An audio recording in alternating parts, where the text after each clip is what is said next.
Hi everyone and welcome back again. Obviously we're around the garage again and we've got the engine hoist back, so the engine will be coming out very soon, but you've joined me like halfway through the day because it's been chucking it down with rain this morning and I nearly didn't come at all, so there was nearly no video at all. But anyway, so what I've been doing, just to try and make a little bit of progress, is I've been doing a bit of seam sealing on the inside. So you've kind of joined me halfway through because I've still got to do the other side yet. So yeah, that's about where we are. So I'm going to get this done and then we can leave that until next week, and then I'm probably just going to chuck a bit of stone chip over it, and then I've got some silent coat that I've bought, the anti-vibration stuff. I expect some of you have heard of it, some of you may not. Quite a lot of people who do the minis use it. The vibration, try and keep the in-cabin noises down a bit. So we're going to put some of that on there. I'm probably going to put some up here as well, to be honest, just to try and reduce the noise levels inside. Not that I'm going to know whether it's made any difference or not anyway, because I've only driven this car a very short time anyway. But you know, literally 5 miles I drove this from my house over to here when I first bought it. But yeah, anyway, that's where we are. I think I might put the camera on just while I do a bit of seam sealing, but it's not going to be very exciting, is it, to be honest? But it's something.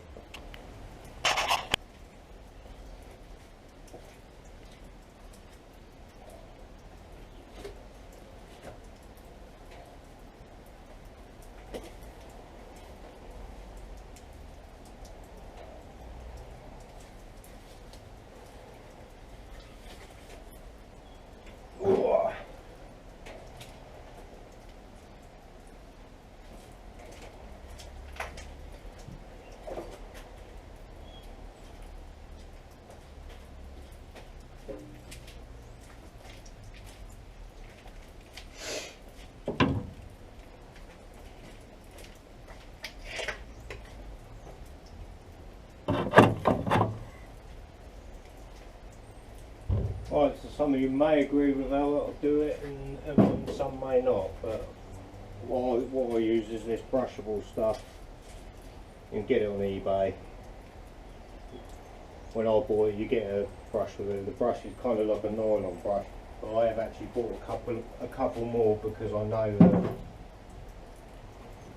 that when I get, you know, I'm going to have to use it more than once. So hopefully it doesn't go off in the tin after I've done this today, but it shouldn't do. It hasn't done when I've used it in the past. I've used it on the Mini before. All I'll do is just try and lay a nice coat of it round and, well, like it says on the tin, over all the seams. Obviously all over me welded seams down there, where it's been welded, down there, all along the inner seal. I'm just putting some in down here at the moment because I've dug out the original seam sealer, so I'm going to just get something else in there.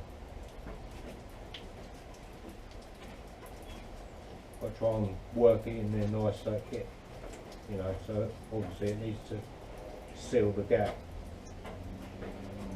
I know some people do tape it all off and do it and it looks absolutely amazing, but that's not me. This is just a bit more functional as far as I'm concerned.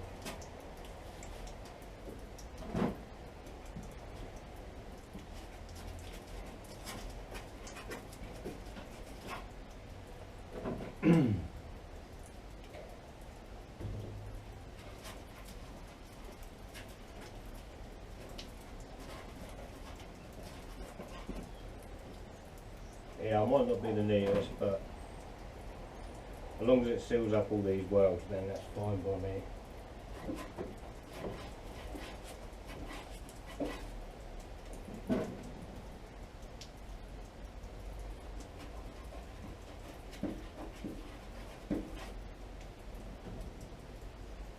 So I probably won't film all this, I'll film a little bit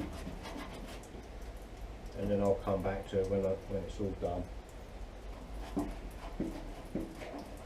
Otherwise I'm going to run out of things to say.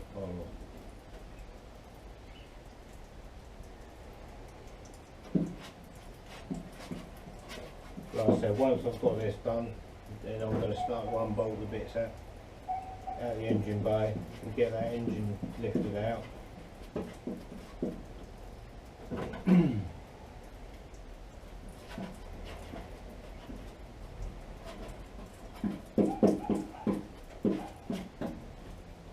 Lovely, horrible, this stuff stinks. I probably should have a mask on, but won't go there.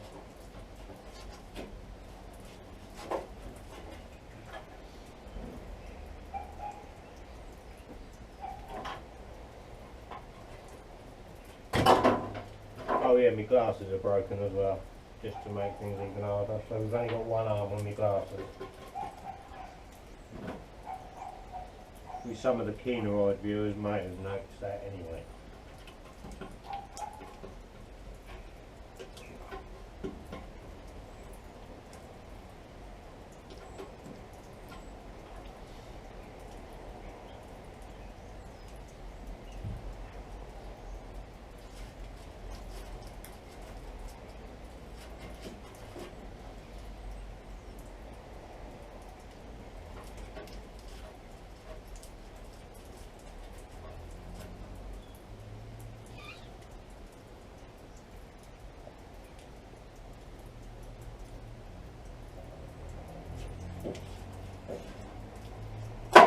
Oh, for God's sake.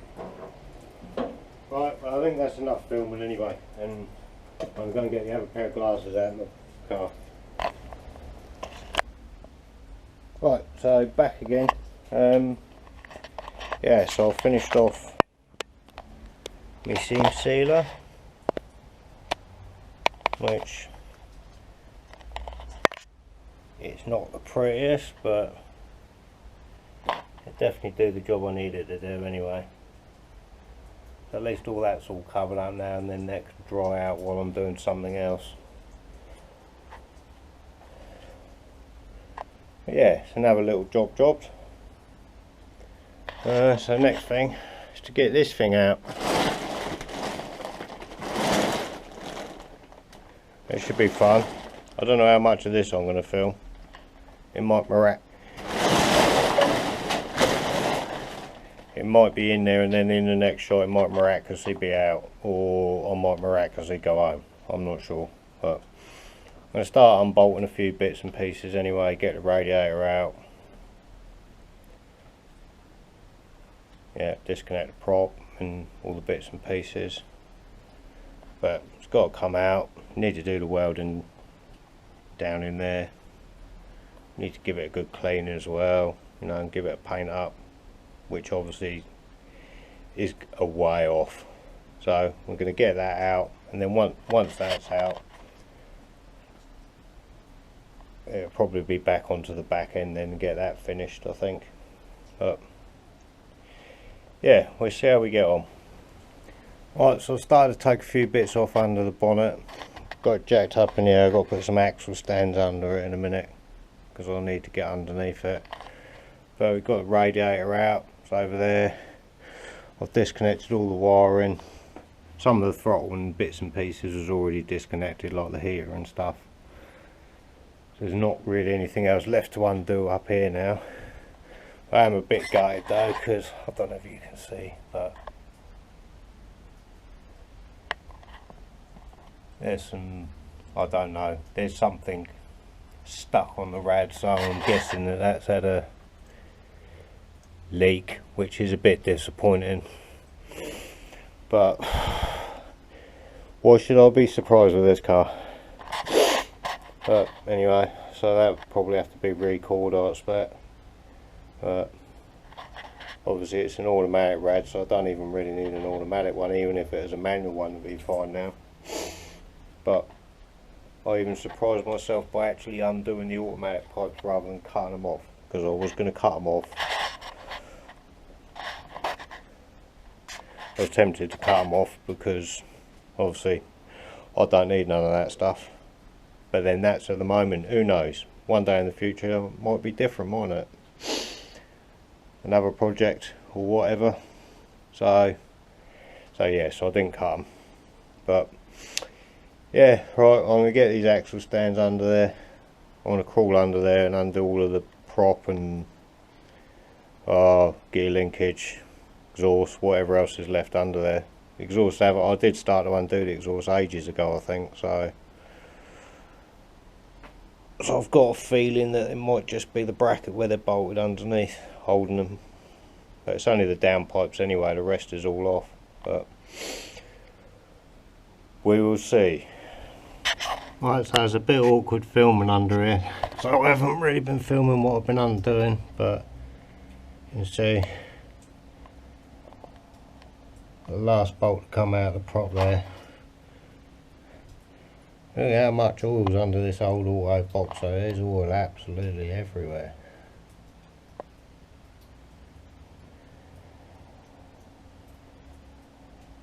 Anyway, that's all good. I don't know what we got under there. I'll undo the prop at the other end in a minute as well, so I can take it right off, get that out of the way, and then that'll aid the job later as well when we pop that back axle out. Pop it out. What am I talking about? When we take it out. I don't think we'll be popping it out. It'll be a bit more complicated than that, I think. But anyway, yeah. So I've got to undo that now. Then got to undo it. I'll undo the gear selector there. Probably can't see anyway. But I also need to measure the flange to the bottom of the floor and side to side as well, just so I'll make sure that when the manual box goes back in that the flange is in exactly the same place. But it shouldn't be no problem anyway. We have to make a mount up, maybe a bit of this one and a bit of the other one. There's only just about threads on there. Look at that. I haven't even touched that yet. I'm not sure whether it's loose. Anyway, right. It's a bit dark under here, so you might not be able to see me now, but I will continue.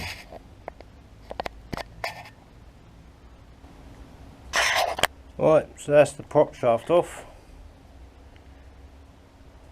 which some of you may or may not know, but like if you're putting a 5-speed gearbox, if you're putting a 5-speed gearbox out of a SD1 Rover in, then apparently the prop shaft off of an automatic P6 is the right length, so that's ideal. It's ideal for me anyway. But yeah, well, I haven't got the engine out yet anyway, it's still in here. Look, there we go. But the back's all soaking wet, where all the floor's wet in here, and the time's getting on now anyway, so I need to get back home now really.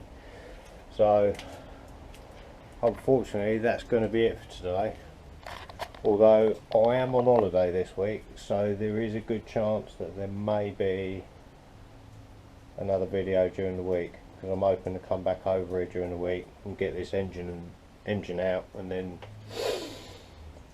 I can split the box off of it and put the automatic gearbox down in the other garage out of the way, because it takes up too much room. I've just cleared a bit of space in here, and